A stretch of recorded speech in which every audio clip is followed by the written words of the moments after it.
Ba't nandiyan ka?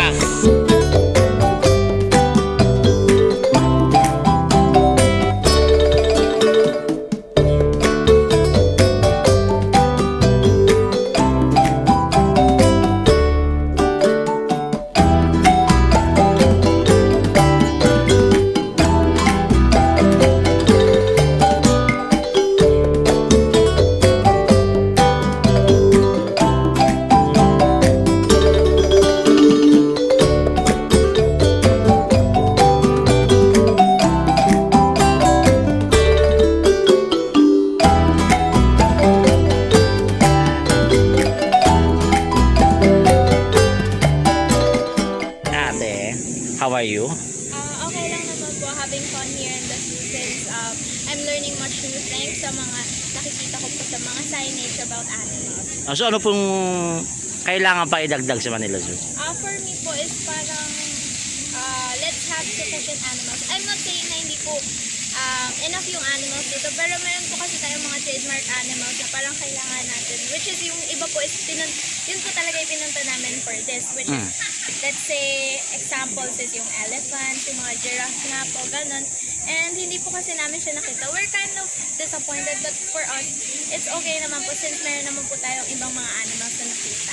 Oh, so you're hoping someday or very soon na yung mga animals na hinahanap mo ay mailagay na rito, Yes. which is babalik ko kayo rito. Yes. Where po kayo galing? I'm Bulacan po po. Oh, layo pa. Oh. So yung talaga pinunta mo rito. So nice to meet you. What's your name, pare? Rian po. Rian. Nice to meet you, Rian. Enjoy. I hope na makarampa ko ulit dyan ngayon. Ang ganda kasi kanina ng lakad mo dyan. Nice to meet you. Ingat ka, ingat ka. Ayan. Dumugo yung ilong ko nung katsaglit lang. Okay, ingat lang. Bye-bye. Thank you. Kaibigan. Matanong ko lang. Lagi ba kayo rito o paminsan-minsan lang? Ano po? Every week po kami sa Malacona. So sabi nyo nag-i-interview kayo, nag-survey kayo. Survey for? Okay. So sa school pala. Okay. Ano ang masasabi nyo sa Manila Zoo ngayon? Ano po? Super, ano po na infrastructure. Mhm. Very modern na po. Compared sa dati. Mhm. Yung pinakanakulangan na kami. Nakukulangan, anong yung nakukulangan? Hindi ka to. It's okay. It's okay. Based sa mga comment ng mga na-survey namin, Mhm. kulang daw sa animals. Animal. Pero mas gumanda daw yung infrastructure. Animal o animal? Animal.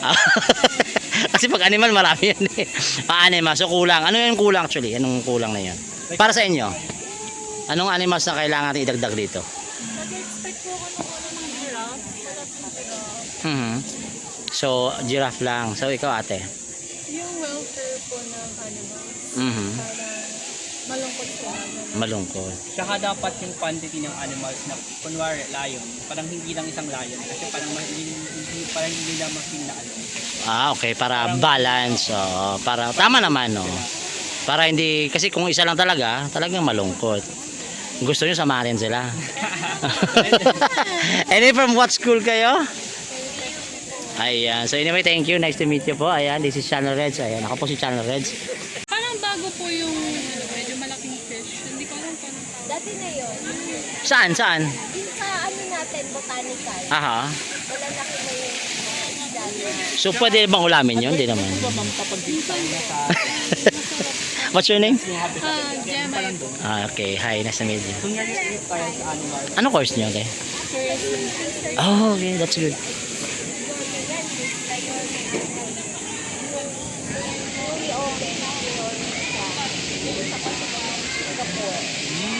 train with other participants. Yes. Sa Singapore ata binase to eh. Di ba sa may butterfly area meron tayong ganun?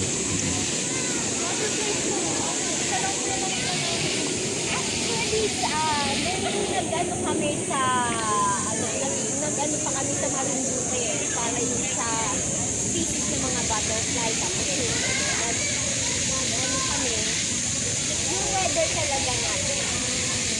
So wala naka-aircon sila, ganun. Hindi naman, kaya lang sobrang init Aha, aha. diba, dito sa Manila. Hindi kagaya sa Marinduque na medyo fresh Weather, air. Kasi province.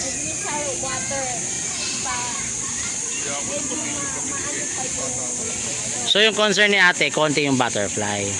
Bakasyon ho ngayon, te. Nagbakasyon pa ho sila. Kalma lang, te. Babalik sila. Abangan natin very soon. Ayan. So, thank you ha. Mag-ingat kayo. Tutuloyin yung mga services. Ayan. Ingat. Sabi ko sa iyo, yung butterfly ko kulang. Niyayaya pa ako ito kayo na pumunta ng butterfly. Konti yung butterfly. Di mo sinabi nagbakasyon pala sila. Oo. Ay, sorry. Ayun, may birthday na naman ulit. Nakita na naman kami.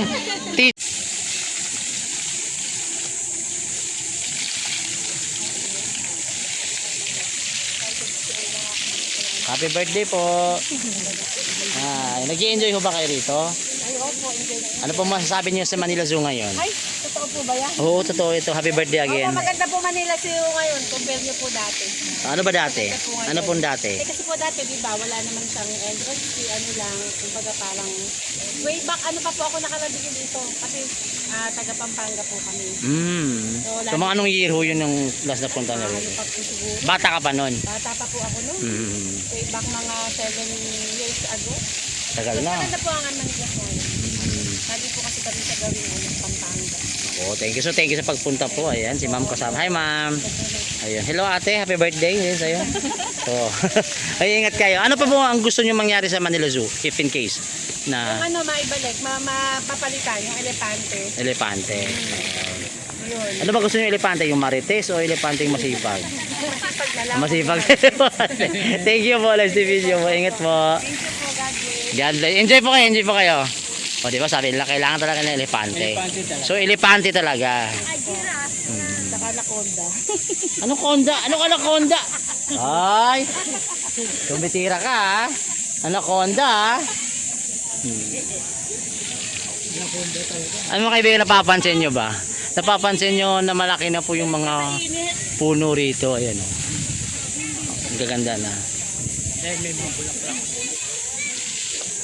Parang dito lang yan. Oy, kamusta kayo dyan? Ay, may mga bulaklak pala oh. Oo.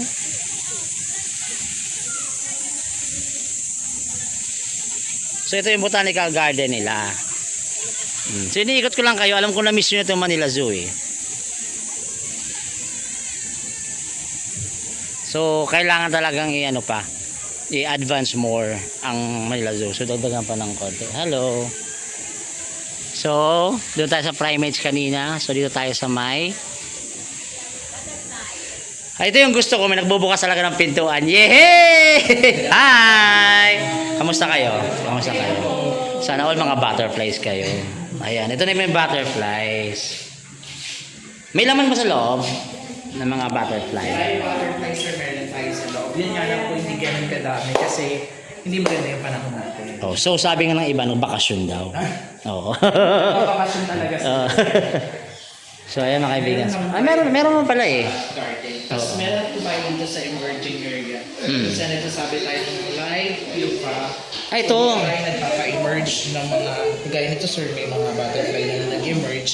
Then pag nag-emerge na ito, yun na yung waste na, transfer natin muna sa breeding area namin sa back office. Pinipili natin yung female tsaka male. Mostly nire-release natin sa garden is male kasi mas kailangan natin yung female. So kuha lang tayo ng ilang laking butterfly para i-mate si female. So pag nakapag-lay na ng eggs, that's the time na i-release natin sa garden. So kaya hindi ganun kadami yung butterfly namin. So depende din pala sa panahon, sa Yes season. po sir, yun kasi yung pinaka nagpapaiksi ng lifespan nila. May specific temperature kasi and limited yung temperature range ng butterfly and they have no internal means of regulating their body temperature. So that's why the lifespan is very short po. Taliwas sa book. Pero yun yung talaga yung lifespan yung nasa libro.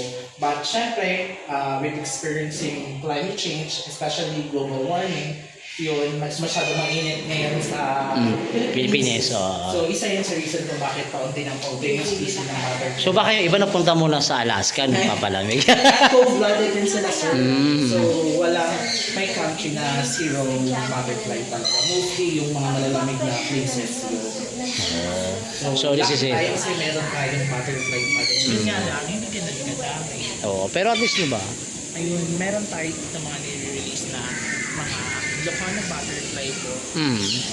Tapos nag-display na rin tayo dito sir ng mga butterfly na pinapalagay ng egg para Kasi ito yun sila. may makita din pwede tayong umikot din sir para mas makita natin ang close. Para makita din ng mga student and visitors. Ang cute niya oh. Mahanap sila sir ng pagtataguan. So kato yung lilim no? Gusto lang mga lilim di ba? Kasi behavioral strategy lang yung ginagawa ng mga butterflies. Oo. So, ganun lang ginagawa talaga nila. Hindi sila kagaya ng ibang insects na po pwedeng magbasa.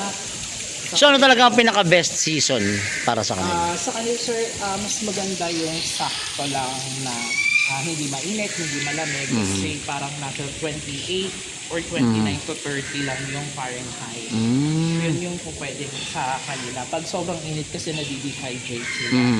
So kaya pa yung life pa nila. Pinapakita na rin natin sa visitors yung mating, yung nandyan sa loob is yung host plant nila.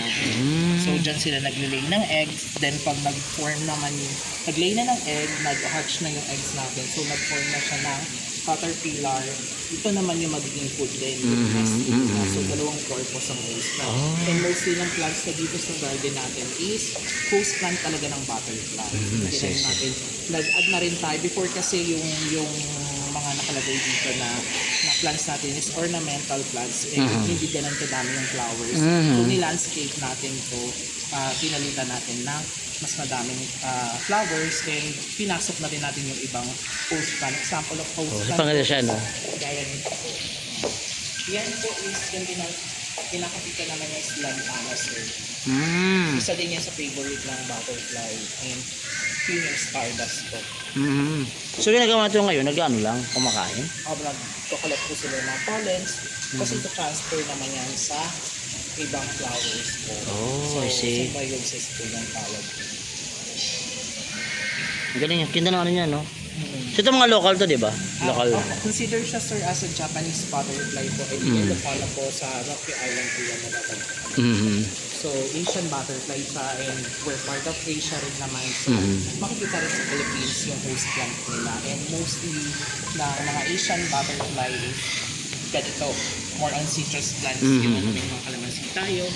May dalamdan tayo doon sa area. And ito is host plant din yan ng African monarch ito sir, which is the crown flower po. Ito. Oh, see. So yun mga kaibigan, actually ito pong butterfly garden, binase po to sa Singapore kasi nakita nyo. Ayan. Diba? Parang nasa Singapore ka lang, pero mini. Nasa Singapore ka lang. So anyway, what's your name? Team po. Yung real name po is Balingbang Chicken Comedy.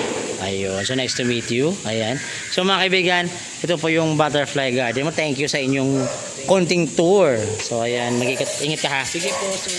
Ayan, so ito po yung exit. So malayo pa. Souvenir sir. May souvenir. Tagos-tagos na pala to.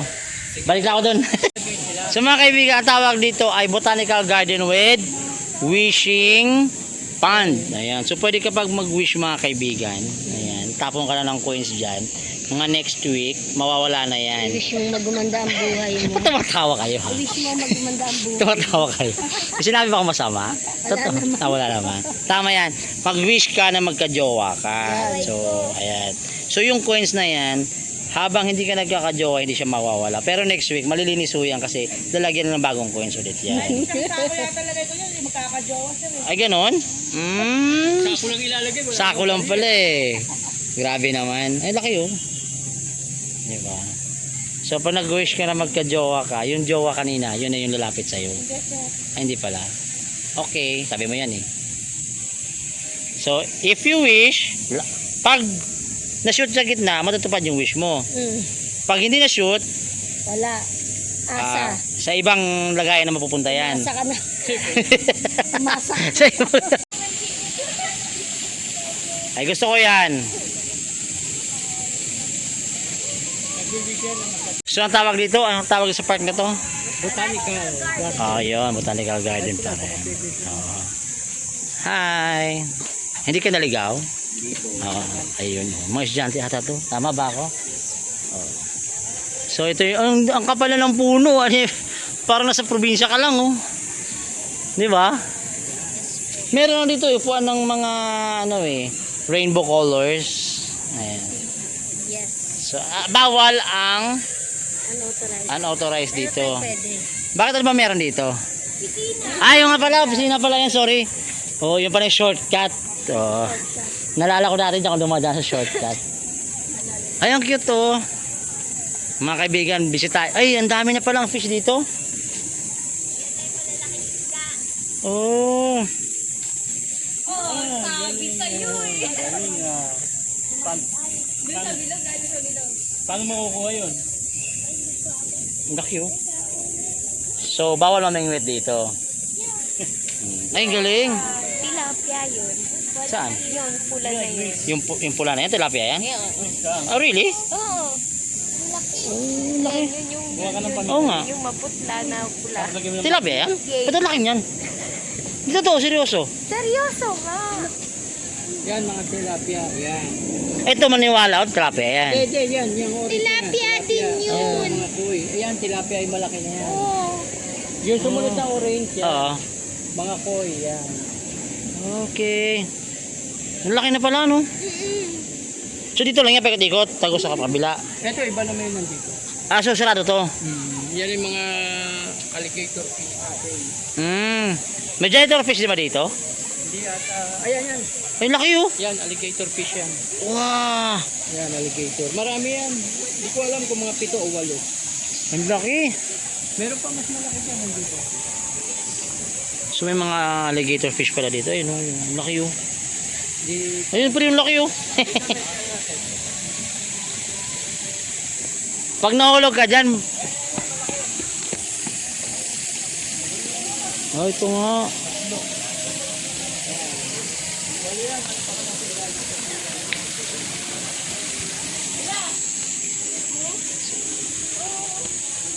Ay, ang galing, no? iba nasa ilalim pa ano kasi presko eh. Oo. Ito yung si ano, si Lalay. Si Lalay. Kapatid si Lolo. Oo. Ba't nandiyan ka?